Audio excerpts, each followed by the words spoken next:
état de raison et c'est toujours un bonheur d'y venir.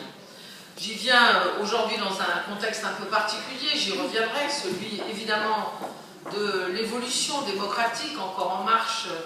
au Maroc et que nous espérons approfondie, et puis dans le cadre de l'élection présidentielle française où je viens passer au peuple marocain, mais aussi bien sûr aux Français, aux Franco-Marocains qui sont soit expatriés, soit résidents ici au Maroc, son message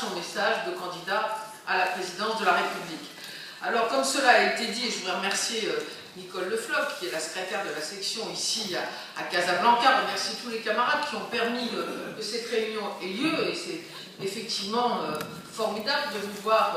aussi nombreux, j'y ai retrouvé d'ailleurs des amis,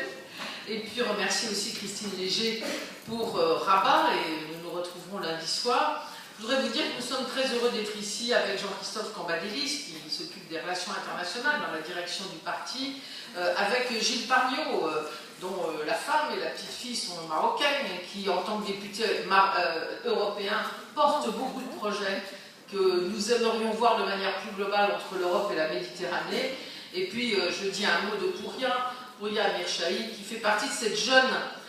génération de la rénovation du Parti socialiste français, qui est jeune mais qui a déjà une forte expérience en matière sociale, économique, internationale, et qui est chez nous l'homme des droits de l'homme. Et je peux vous dire qu'il a du caractère et qu'il ne laisse rien passer. Et je pense que c'était sans doute le meilleur candidat pour cette 9e circonscription, dont la communauté marocaine est la plus importante. Donc ici, je voulais dire combien Pouria est dans le Parti socialiste un peu l'image que nous voulons donner pour l'avenir, c'est-à-dire un parti qui n'oublie jamais ses valeurs, qui écoute, mais qui est quand même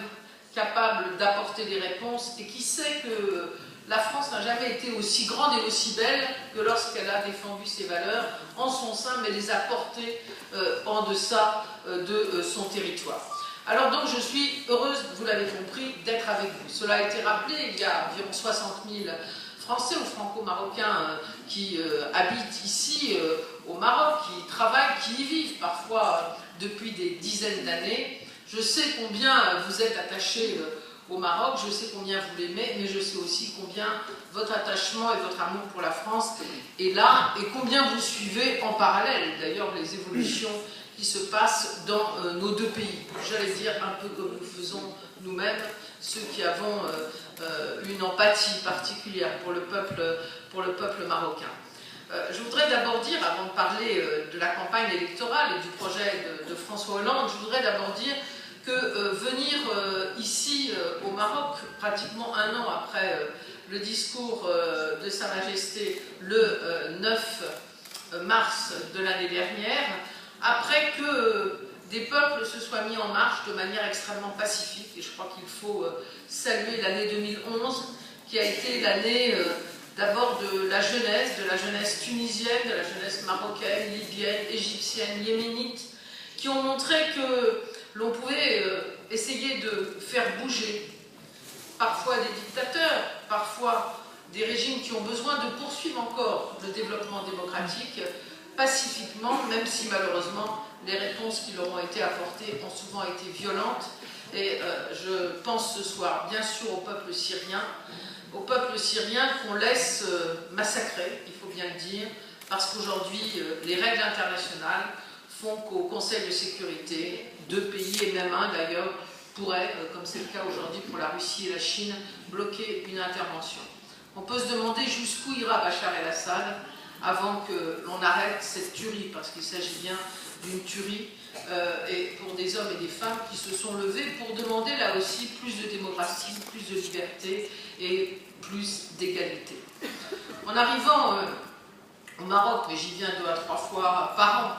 en général pour y retrouver des amis. Aujourd'hui, c'était plutôt pour y rencontrer des autorités. Ce sont parfois les mêmes, mais pas toujours, loin de là. J'ai évidemment, avec mes camarades qui m'accompagnaient, nous avons voulu voir où on en était sur l'évolution du processus démocratique. La Constitution a été adoptée très fortement par les Marocains. Les élections se sont passées dans les conditions que l'on sait, donc dans des conditions démocratiques, en tout cas qui n'ont pas été contestées. et aujourd'hui le roi en a tiré toutes les conséquences en choisissant un Premier ministre qui a pu composer son gouvernement. Depuis ce matin, nous avons à nos principaux interlocuteurs, que ce soit le Premier ministre, les ministres que nous avons pu rencontrer, mais aussi le roi lui-même, s'interroger sur l'avancée du processus démocratique, sur l'indépendance de la justice, qui nous paraît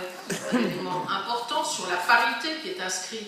dans la Constitution, pour ne prendre que ces exemples, mais aussi, bien évidemment, pour l'ensemble du processus institutionnel, que ce soit le rôle du gouvernement, que ce soit la régionalisation, qui paraissent des éléments importants si l'on veut effectivement développer l'éducation, l'accès à la santé, l'accès au développement économique dans toutes les régions du Maroc. Nous avons pu aussi, et j'y reviendrai tout à l'heure en parlant de nos propositions dans l'élection présidentielle française, nous avons pu aussi parler de l'évolution de la coopération franco-marocaine et au-delà de ce qui doit exister entre l'Europe d'un côté et la Méditerranée de l'autre. Ce sont donc des discussions intéressantes, constructives que nous avons eues, mais j'ai véritablement souhaité rencontrer d'abord, bien évidemment, nos amis de l'USFP qui, après ces élections, ont choisi de rester, après 13 ans au gouvernement, dans l'opposition et qui prépare, en tout cas je crois qu'il faut le souhaiter, une alternative possible